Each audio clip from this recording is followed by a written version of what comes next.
कैसे हैं, खैरियत से हैं जनाब? वही रेक्टेंगल, कौन सा रेक्टेंगल? वही रेक्टेंगल, इलिप्स वाला रेक्टेंगल जिसकी लेंथ 2a थी, ब्रेथ 2b थी। तो जनाब वही रेक्टेंगल जिसकी लेंथ 2a है और जिसकी ब्रेथ 2b है, जनाब इस रेक्टेंगल का सेंटर पॉइंट लिया और उस सेंटर पॉइंट से मैंने दो डायगोनल्स बना दिए। इन डायगोनल्स को मैं कहता हूं एसिम्पटोट्स। तो जनाब अगर मेरे पास चार कॉर्नर हैं P1, P2, P3, P4 rectangle के सेंटर मैंने 0 0 पे अज्यूम किया हुआ है, तो जनाब पहला पॉइंट होगा A, B, दूसरा होगा -A, B, तीसरा होगा -A, B और चौथा होगा A, -B। तो जनाब इन लाइंस को कहते हैं एसिम्पटोट्स। क्यों कहते हैं देखते हैं।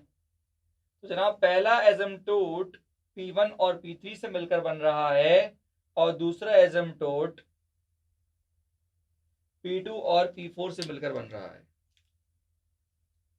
तो अगर मैं यहां पर ग्रेडियंट मतलब स्लोप निकालूं एसिम्पटोट 1 का, तो जनाब क्योंकि ये सेंटर से पास हो रहा है मतलब ओरिजिन से, तो ओरिजिन से पास होने वाली लाइन का जो स्लोप होता है वो होता है -B/A x intercept Y intercept, उसकी बात नहीं कर रहा। ये होता है जनाब राइज अपॉन रन के डायरेक्ट। तो जनाब अगर मैं इसका राइज देखूं तो B है और रन इसका A है, तो जनाब ये हो जाएगा B/A। और इसी तरीके से अगर मैं एसिम्पटोट 2 को देखूं तो ये हो जाएगा जनाब -B/A, क्योंकि उसका राइज नहीं बल्कि फॉल है B और रन है A। इन शॉर्ट आप चाहें तो भाई इन दो पॉइंट्स को यूज करके स्लोप निकाल लें, वही आएगा। तो जनाब अब तुम्हें इक्वेशन निकालनी है एसिम्पटोट 1 की। तो ओरिजिन से पास कर रहा है तो होती है y = mx। तो जनाब इक्वेशन होती है y = mx। तो इसका मतलब है कि इसकी इक्वेशन है y = B/ax और जनाब इसकी इक्वेशन है y = -B/ax। तो जनाब हमारे पास जो इक्वेशन थी हाइपरबोला की वो थी x² upon a² -y² upon b² = 1। तो जनाब अगर y की वैल्यू B/ax के बराबर है, तो अगर मैं ये वैल्यू यहां पर पुट कर दूं जनाब कि भाई y² का मतलब ये हो जाएगा B² upon x² upon b² = 1। तो जनाब y की वैल्यू यहां पर पुट करने से x और x आपस में खत्म हो जाते हैं और ये अजीब सी कंडीशन बन जाती है 0 = 1, जो कि पॉसिबल नहीं है। तो इसका मतलब y = B/ax और y = -B/ax वो खास सेट ऑफ पॉइंट्स हैं जिसपे हाइपरबोला की इक्वेशन अनडिफाइंड हो जाती है। तो जनाब y = B/ax या y = -B/ax वो खास सेट ऑफ पॉइंट्स हैं जिसपे हाइपरबोला की इक्वेशन अनडिफाइंड हो जाती है। फॉर एग्जाम्पल जैसा कि मैं आपको याद दिलाऊं y = 10x ट्रिग्नोमेट्री में आपने पढ़ा था।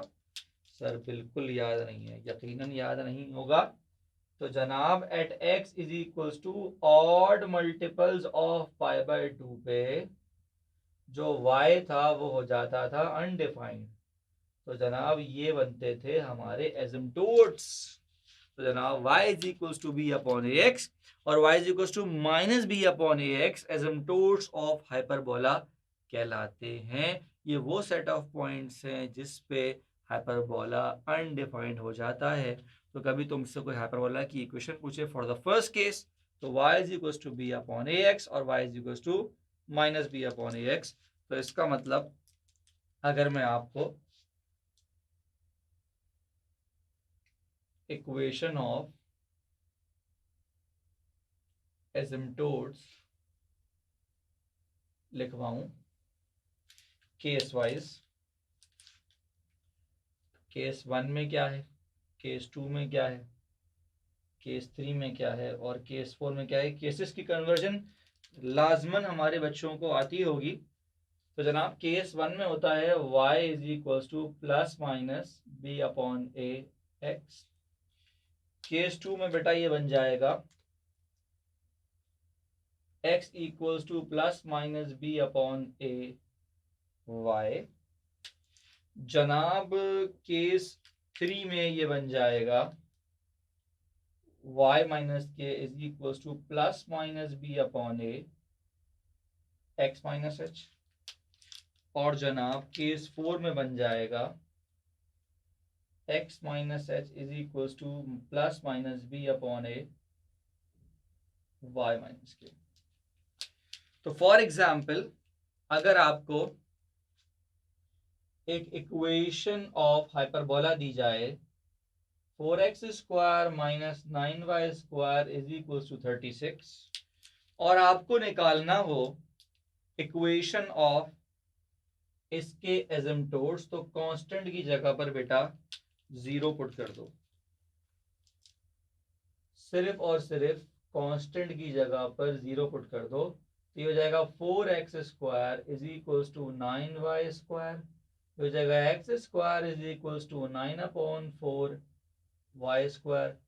X equal to plus minus 3 upon 2 y, जिसको हम y is equal to plus minus 2 upon 3 x की फॉर्म में भी लिख सकते। तो कभी भी आपको एसिम्प्टोट्स निकालने हो तो जस्ट आपने क्या करना है, जो भी इक्वेशन है उसके कांस्टेंट को आपने 0 से इक्वेट कर देना है। तो जनाब आपके पास मिल जाएगी आपको एसिम्प्टोट्स की इक्वेशन। ये था जनाब कॉन्सेप्ट ऑफ एसिम्प्टोट्स। अब डिस्कस करेंगे हाइपरबोला की चीजें, that is basics of hyperbola.